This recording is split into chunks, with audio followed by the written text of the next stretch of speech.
Halo teman-teman, jumpa lagi dengan acara Ngobras, ngobrol tentang Obrolan sastra sastra. Oke, teman-teman, kali ini kita akan memasuki episode yang 18. ke-18. Alhamdulillah, syukur pada Tuhan. Hari ini kita ngambil eh, tempat di perpustakaan Perpustakaan. Universitas Pamulang. Jadi hari ini kita akan tetap lanjut untuk membedah novelnya Eka Kurniawan, Kurniawan. yaitu novel O. Kalau teman-teman pernah baca novelnya George Orwell, ini mirip-mirip seperti George Orwell, cuman campur, ini ada hewan, ada manusia. Nah, ini novel Eka yang juga nulisnya panjang, sampai berapa tahun baru jadi novel ini. Dan hari ini katakan membedah novel itu yang nanti akan dipandu oleh teman saya. Dan supaya kita kenalan, silahkan kenalan dulu Mbak. Ya. Namanya siapa? Halo semuanya, nama saya Dinda Nimas Siva, panggilannya Dinda. Usia saya tahun ini 23 tahun. Saya anak kedua dari 3 bersaudara. Asal dari mana? Saya orang tua dari Jogja. Kalau saya dari Tangerang lahirnya. Lahir di sini. Lahir Tangerang. Oh, lahirnya di daerah mana? Tempat tinggal di mana? Saya rumahnya Hah? di Kelapa Dua pas ini, dekat Oh, dekat dekat kampus. Al Azhar. Dekat-dekat kampus ya. Iya. Oke. SD di mana? SMP, SMA? Saya SD-nya di SD Negeri Pamulang 1 di dekat Pacuan Kuda. Oh, jauh lah. Lumayan di dekat Unpam Pusat. Oh iya iya iya iya, iya. Kalau Sebelah kiri ya? SMP-nya, iya. Hmm. SMP-nya saya di SMP Al Amanah di Pocis, Oh, di oke. sini dekat. Iya iya iya. Kalau SMK-nya saya di SMK Negeri 5 Kota Tangerang Selatan di Parakan. Iya iya iya. Nah, kerja dulu atau kuliah dulu? Saya kerja dulu setahun. Oh, sempat kerja setahun. Sempat kerja setahun. Ketika SD, SMP, SMA itu sudah kenal loh dengan sastra, misalnya cerpen, puisi, itu novel-novel. Saya dulu sering membaca komik, Pak. Komik-komik Apa kayak penggemar? Doraemon, Naruto, itu saya suka gitu. Oh, dari situ. Terus akhirnya masuk ke Prodi Sastra Indonesia kuliah. Iya, karena saya pengen menjadi guru bahasa Indonesia. Waktu itu saya ngambilnya sastra Indonesia. Waktu saya masuk, ternyata oh berbeda ya, kalau sastra itu ternyata membahasnya lebih dalam. Ada linguistik, membahas makna dan lain-lain kayak gitu. Sastra gitu. Oke.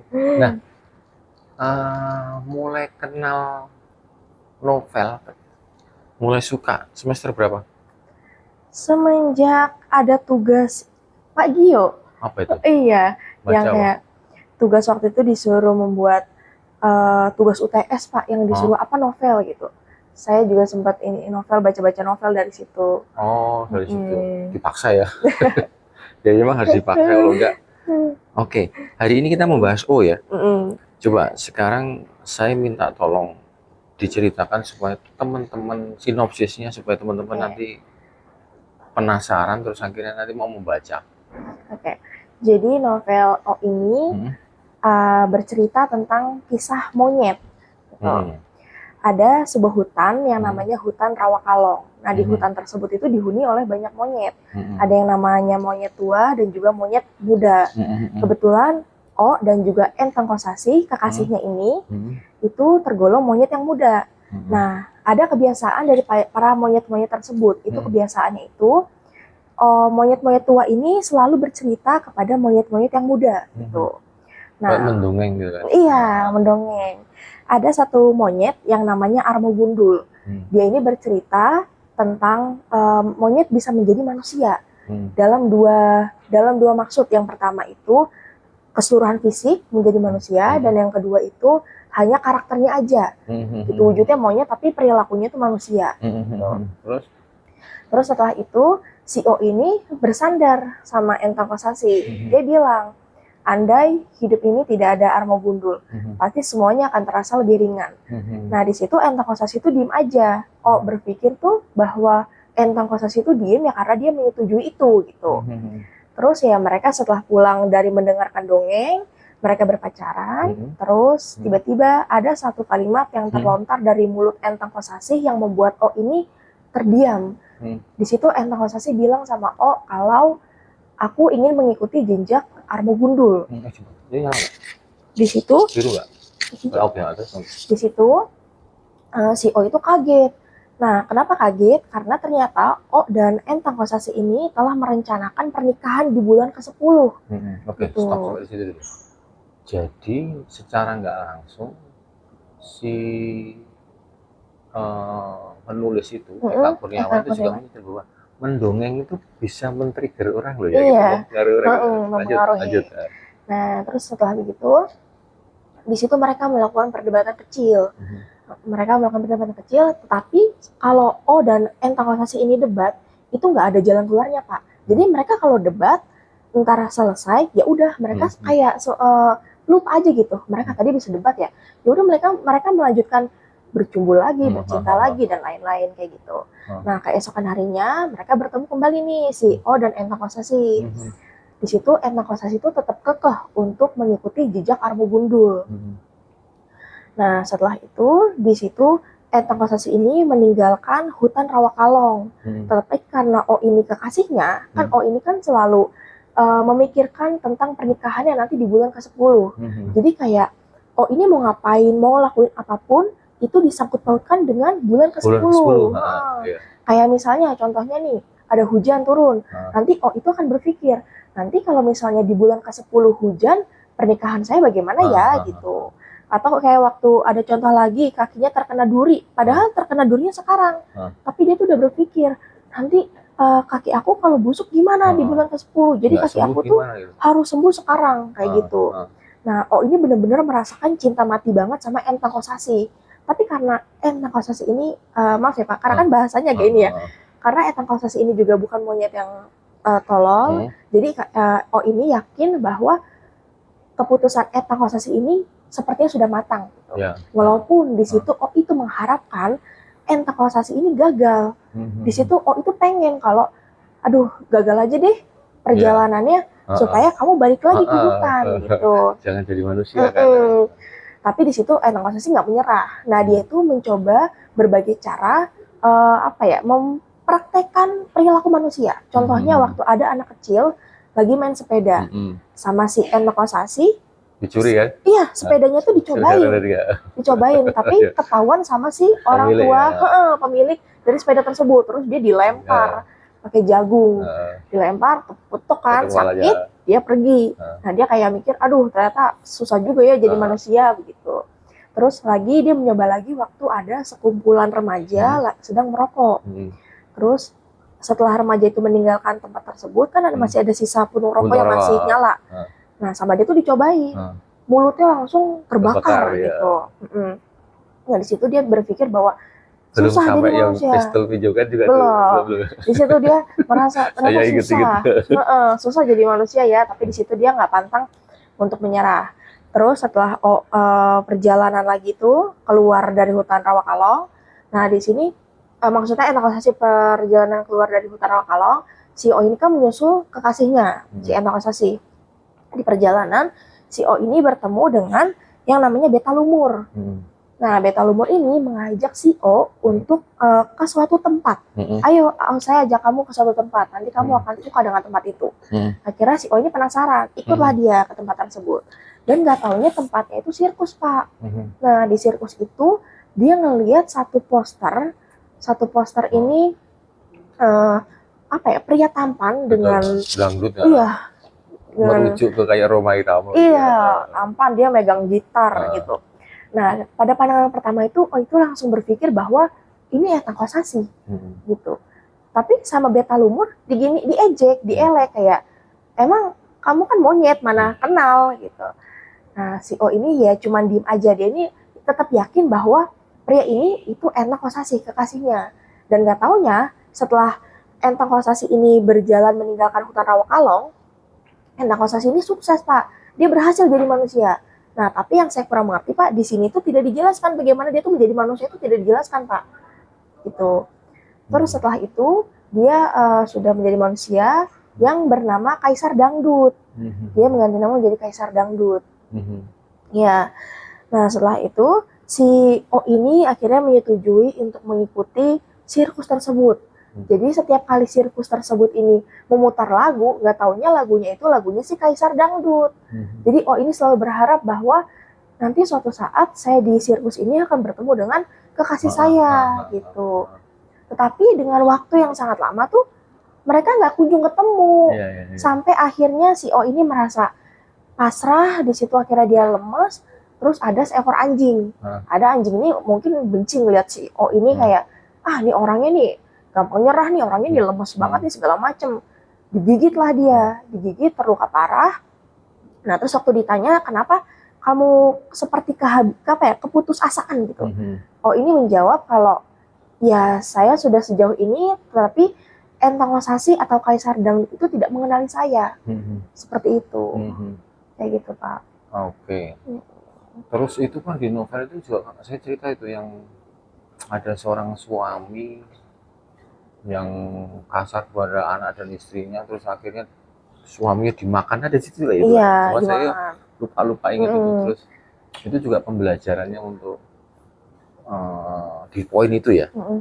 Laki-laki itu jangan menyepelekan istri loh, jangan melakukan kekerasan, bahwa ternyata seorang istri itu kalau melakukan balas dendam lebih sadis. Itu kan dimasukkan ke kandang anjing yang bulldog yang kok makan itu terus dimakan itu kan.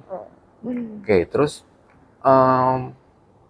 akhirnya mengalami perjumpaan dari si O dan Entang Losasi itu. Waktu yang saya baca enggak Pak. Enggak ya? Dia tidak. Makanya di situ si O ini merasakan keputusasaan. Oh sejauh ini ternyata Kaisar Dangdut ini nggak mengenali ini pacarnya si O ini. Karena memang itu tebel ya. Iya, alurnya maju mundur Pak dia. Kadang di halaman ini membahas ini, ntar ke depan lagi bahas yang lagi ini, kita balik lagi begitu. Saya jadi bacanya harus ini tadi yang mana ya gitu. Sekarang ngajar ya? Iya, saya ngajar. Sejak semester berapa ngajar? Saya ngajar dari semester 4 Pak. Oh ya? Sampai sekarang. Di apa? Sekolah di Bimba. Oh, di Bimba. Iya. Ya, di Bimba. Ya di Bimba Pak. Oh, oke. Nah itu kelihatan speakingnya bagus lah. Nah, bersentuhan mulai kenal suka novel di semester berapa? Atau semester 1, 2 kan mulai kenal novel? Belum waktu itu Pak, belum semester 1, semester 2 masih belum begitu. Saya semester 1 malah kenalnya artikel disuruh posting artikel, masih belum, untuk novel tuh masih belum. Padahal itu ya penting. Iya. Sekarang skripsi ngambil? Saya ngambil linguistik Pak. Oh, linguistik. Sama kayak Ismi tadi. Tidak apa-apa. Iya. Oke, terus setelah membaca novel ini, apa pelajaran yang bisa kamu ambil? Pelajaran yang bisa saya ambil itu ada 3 poin. Itu yang pertama, jangan terlalu berharap kepada siapapun, bahkan kepada orang yang kita cintai. Karena suatu saat mereka bisa menyakiti kita. Ya, contohnya kayak si O ini kan, udah benar-benar, karena dari pihak keluarga O dan dari pihak keluarga Entang Losasi ini udah benar-benar menyetujui. Jadi saya juga baru tahu Pak, ternyata monyet itu punya keluarga yang benar-benar bisa saling, oh ya nanti kita mengadakan pernikahan di sini ya, gitu. Di novel itu tuh diceritakan begitu kan Pak. Kayak ceritanya seperti itu. Di situ si O ini udah benar-benar jatuh cinta banget sama Entang Losasi, dan nggak taunya Entang Losasi ini punya keputusan atau punya jawaban dia tersendiri, ya dia meninggalkan O. Seperti itu. Karena memang kalau kita ini hanya boleh satu, berharap itu pada Allah, pada Tuhan. Kalau kita berharap pada manusia, banyak ingkarnya kan. Oke. Terus beberapa quote ya, coba. Ada quote yang saya catat menarik untuk di-sharekan. Di sini saya nemu quotes yang ini, enggak gampang menjadi manusia. Enggak gampang menjadi manusia, yang mungkin seperti sudah tadi si Entang Losasi coba, ternyata jadi manusia itu banyak rintangannya, susah gitu Pak. Mulai dari yang dia nyoba ngerokok ternyata mau terasa Bakar. kebakar, atau dia nyoba monyet kan sama ya kayak manusia, kakinya dua. Secara Dia anatomi sama. iya, dia kan nyoba pakai sepeda, Oh. tapi ternyata susah gitu Oh. kan. Seperti itu. Terus, nah itu di fase itu tidak diceritakan nggak yang mendingan enak jadi hewan, kan nggak mikir, nggak sampai ke situ ya? Belum. Ya jadi manusia nggak enak gitu. Terus berikutnya. Terus di sini juga ada lagi, manusia akan hilang sisi kemanusiaannya karena dendam dan amarah. Gitu. Oke, ya makanya kalau penjelasannya gimana itu? Manusia akan hilang sisi kemanusiaannya karena dendam dan amarah. Jadi ketika manusia sudah memiliki rasa dendam yang dipendam terus, amarah, bisa jadi tuh manusia tuh tidak memikirkan siapa orang tersebut yang akan disakitinya, Pak. Betul. Kembali ke hewan. Kan hewan, manusia sebenarnya juga hewan kan. Hewan yang berakal budi, tapi begitu kita ini marah, begitu kita ini menjadi pendendam, ya menjadi hewan lagi. Iya, benar. Oke, next. Ada berapa yang kamu temukan? Nah, satu lagi, Pak. Oke. Di sini ada lagi, bahkan hewan lebih baik daripada manusia. Mungkin ini lebih ke apa ya? Tentang moral kali, Pak. Mungkin contohnya kayak ibu kan banyak ya, Pak, berita-berita mungkin kayak orang tua menyiksa anak. Tapi beda dengan hewan. Justru hewan itu walaupun anaknya pincang atau anaknya cacat, ya hewan yang namanya naluri ibu mengasihi gitu. Seperti itu sih, Pak. Terus tidak mungkin dia membunuh anaknya sendiri, tidak mungkin membunuh orang tua sendiri dan sebagainya. Nah, apa dampaknya terhadap Mbak Dina setelah membaca novel ini? Ada pelajaran apa yang kamu bisa petik? Di situ saya mempelajari bahwa ternyata benar ya, Pak. Waktu saya baca itu kan banyak sekali yang membahas tentang dendam dan amarah ya, Pak. Dendam dan amarah, dikhianati, seperti itu. Dan di situ saya berpikir bahwa ya benar yang seperti tadi Pak Gio ucapkan, bahwa manusia ketika marah itu lebih parah dari hewan gitu. Iya sih, Pak, saya berpikir seperti itu. Oke, thank you.